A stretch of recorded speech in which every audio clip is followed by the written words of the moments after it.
kan ternyata ini tempat ketiga. Acaranya Sebelumnya tuh ya. Ya. Di mana? acara, iya. Ya, di mana Ya, sebelumnya? pertama di apa namanya Gedung Sarbini ya, Hmm. Gedung Sarbini di dekat Tol Semanggi di Ya, Semanggi itu Bung itu ya, udah veteran kan dulu ya, punya veteran itu ya. veteran, iya Mm-mm. veteran. Mm-mm. Tapi ternyata biayanya besar, kami nggak sanggup.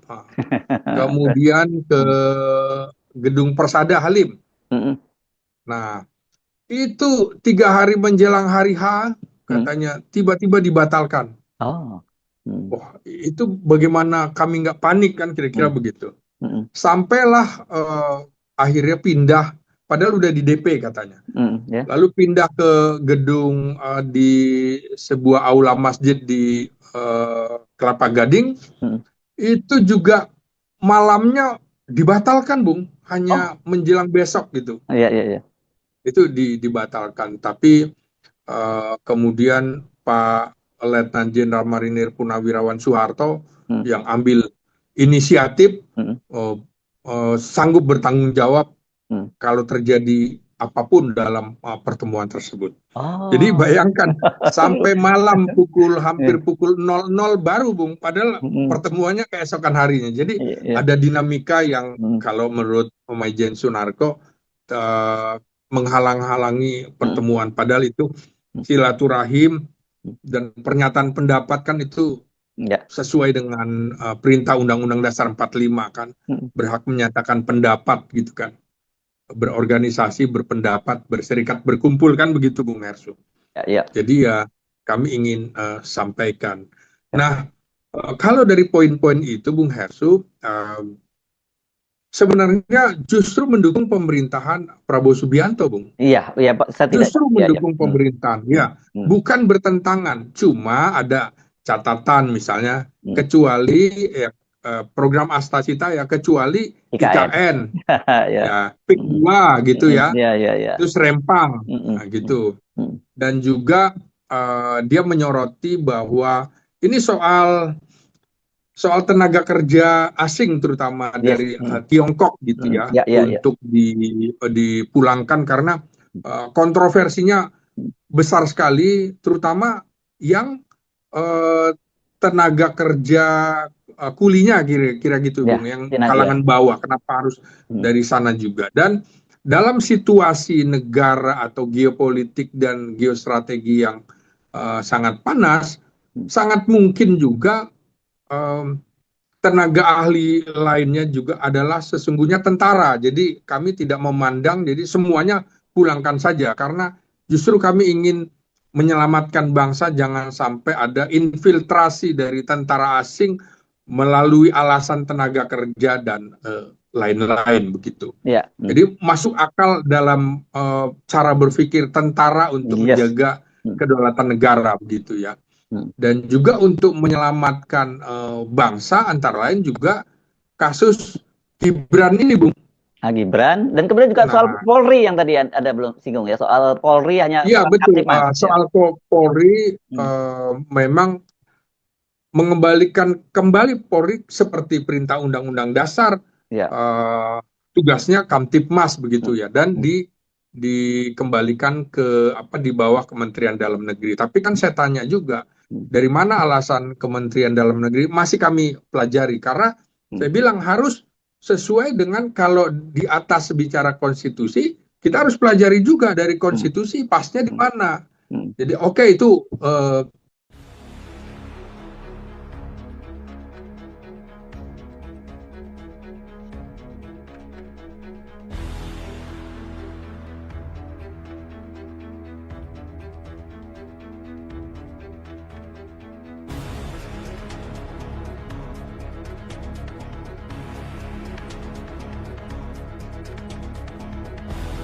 itu pasti. Sedangkan kemarin yang digugat, dalam hal ini yang dituntut, itu adalah sangat bertentangan sekali dengan Undang-Undang Dasar 1945, terutama bab 3 itu kan tidak ada korelasinya dengan tuntutan yang kemarin. Saya khawatir nanti justru karena beliau ini orang-orang yang tahu hukum, tahu undang-undang, dan bertekad untuk menjaga kesatuan Republik Indonesia, justru malah nanti kena tuduhan sebagai seorang yang makar. Kenapa? Itu kan dalam dia mengusulkan bahwa Gibran supaya diganti dengan tidak diganti oleh minta supaya Prabowo supaya mengganti Gibran, itu esensinya kan nggak ada itu gitu loh. Kenapa? Dalam undang-undang UUD 45 pun jelas yang mengatakan bahwa presiden dan wakil presiden itu dipilih secara langsung dalam satu paket kan gitu. Kalaupun sampai itu terjadi, nanti juga seandainya Pak Gibran ini mangkat atau meninggal dunia, itu yang seandainya ini kita bicara masalah itu kan dalam tempo 6 bulan harusnya kan Pak Prabowo harus mengusulkan minimal 2 calon yang dari Pak Prabowo sendiri intern, tidak boleh intervensi dari partai ataupun golongan. Itu aturannya kan seperti itu, sudah jelas. Sehingga walaupun saya menilainya kalau walaupun mereka mengusulkan dalam bentuk apapun, itu cuma sekedar usulan, bukan sebuah keputusan gitu. Artinya tidak punya kekuatan hukum gitu loh. Untuk masalah Mas Gibran, untuk masalah yang lain juga saya sangat menyayangkan sekali, itu termasuk IKN, terus TKA tenaga asing, itu sebetulnya saya nggak setuju. Oke lah kita membatasi tenaga asing, tapi kan namanya tenaga asing ya harus kita terima, tapi dengan prosedur dan syarat-syarat yang harus dipenuhi oleh tenaga asing itu sendiri gitu loh. Kalau kita menolak tenaga asing sedangkan tenaga kita juga aja ada yang menjadi tenaga kerja di luar negeri, kan ya nggak sinkron juga gitu loh, nggak ada korelasinya kalau saya mengatakan seperti itu, nggak masuk akal gitu loh. Masalah PIK dan lain sebagainya itu kan ada aturan hukumnya tersendiri. Ini dari 8 tuntutan itu kan ada salah satunya itu PIK.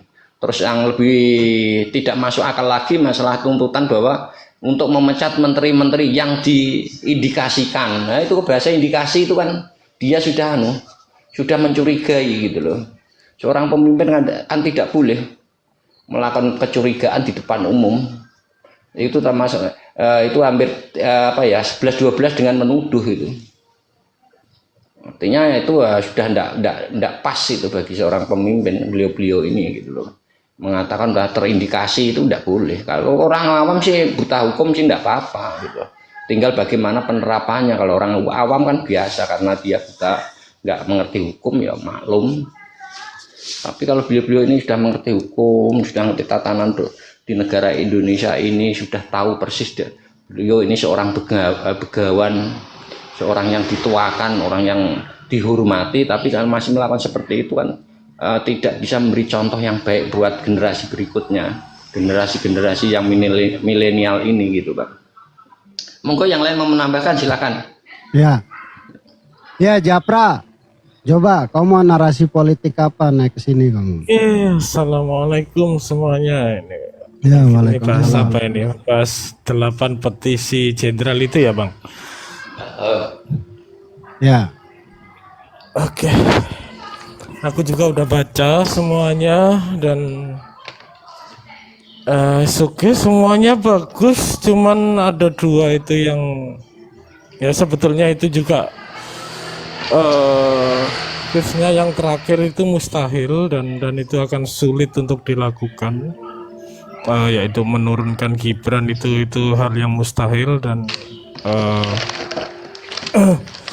saya sendiri lebih menyarankan untuk yang ke-8 itu dibuang aja gitu karena percuma aja. Tapi tujuan akhirnya kan itu mereka itu mintanya Bang. Orangnya gini, Jokowi termasuk wapresnya disingkirkan, kabinetnya disingkirkan. Sebentar Bang, ya.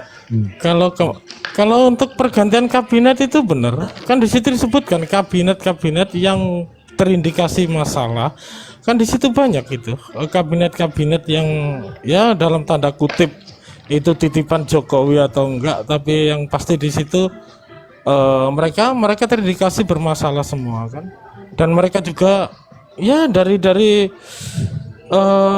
kerjanya juga perlu dipertanyakan juga, orang-orang yang bukan kompeten di bidangnya lah sebetulnya.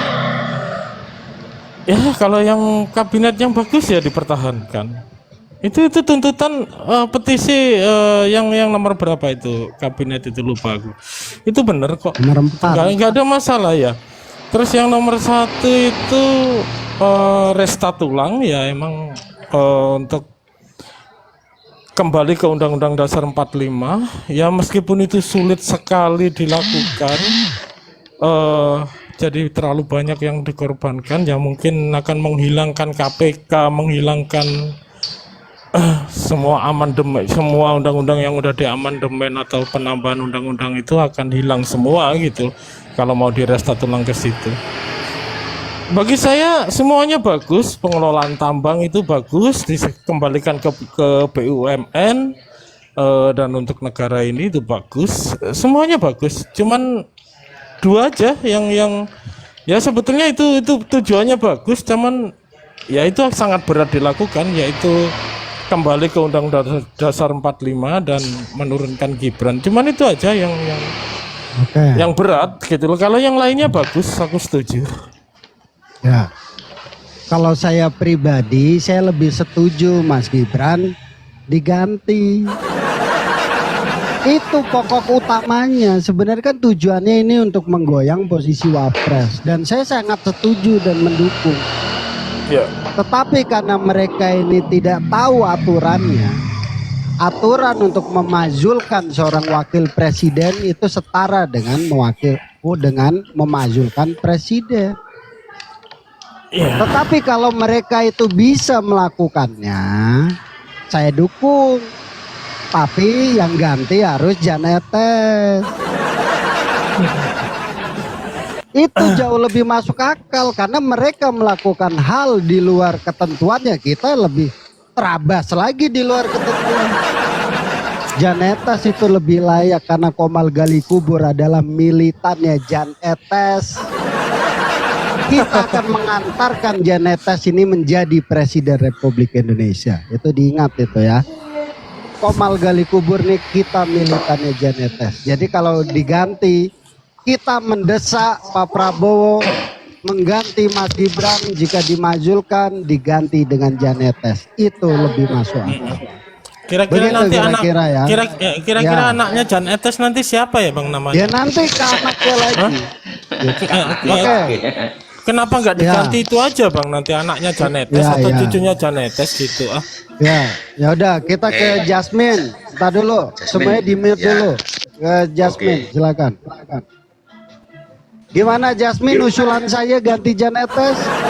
Ini usulan loh, sama kayak mereka punya usulan, kita punya usulan. Iya, usulan yang bagus, pokoknya forever dan ever keturunan Pak Jokowi dalam pemerintahan, kenapa tidak gitu loh. Karena memang sudah terbukti. Nggak omon-omon gitu. Bentar ya, ada customer, aduh. Waduh, oke ke itu dulu Bang Pandu, ke Bang Pandu dulu, lagi sibuk dia.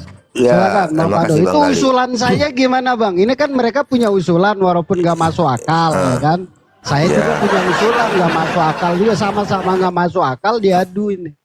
Ya, jadi begini Bang, semua masuk di akal, semua juga tidak masuk di akal, dua-dua. Jadi pilih yang mana gitu loh, iya kan? Ya benar. Kalau misalnya Bang Japra ini kepingin diganti Gibran, ya nggak apa-apa. Kalau misalnya Bang Gali kepingin Jan Etes digantikan menggantikan Gibran juga nggak apa-apa. Itu hak masing-masing berdemokrasi gitu loh. Hak Komal Gali Kubur ya. Nah gitu. Jadi artinya perbedaan itu bisa ya, tetapi jangan memaksakan kehendak. Yang kedua, jangan mencoba membodohi rakyat, karena rakyat itu sudah pintar gitu loh ya. Mungkin mereka menganggap rakyat kita sekarang ini masih bodoh-bodoh seperti yang dulu gitu loh. Enggak lah. Karena kemajuan teknologi ini membuat kita rakyat juga kita menjadi pintar gitu loh, cerdas. Sekarang semua bisa dilihat loh, dalam hitungan menit itu kita sudah bisa mendapatkan banyak berita, melihat langsung YouTube ya. Banyak sekarang, jadi teknologi ini membuat rakyat juga menjadi cerdas ya. Apapun dikatakan orang ya, kalau tidak sesuai dengan hati mereka, itu mereka akan tolak ya. Sama dengan Bang Japri ini kepingin ganti Gibran. Ya nggak apa-apa, cuma aturan ada, kita punya aturan main di dalam negara kita. Nah, ini, kalau Mas. kata dia itu berat, katanya nggak mungkin. Kembali ke Undang-Undang 45 dan mengganti Wapres itu berat. Iya, sekarang kita bertanya lagi ya. Kembali ke Undang-Undang Dasar asli. Nah, yang asli ini siapa yang rusak gitu loh. Ini harus ditelusuri kembali. Siapa yang melakukan amandemen Undang-Undang Dasar 1945? Coba. Di zamannya siapa? Pemerintahnya siapa? Ya. Kita masih ingat siapa yang melakukan amandemen? Amin Rais dengan Megawati kok. Loh, bukan Jokowi, Bang. Biasanya Jokowi yang salah. Kok tumben nggak nyalain Jokowi? Ini nyata, fakta. Buka aja amandemen itu 4 kali dilakukan gitu loh, amandemen Undang-Undang Dasar. Sampai Dewan Pertimbangan Agung aja hilang itu. Akhirnya apa? Karena negara yang masih memerlukan figur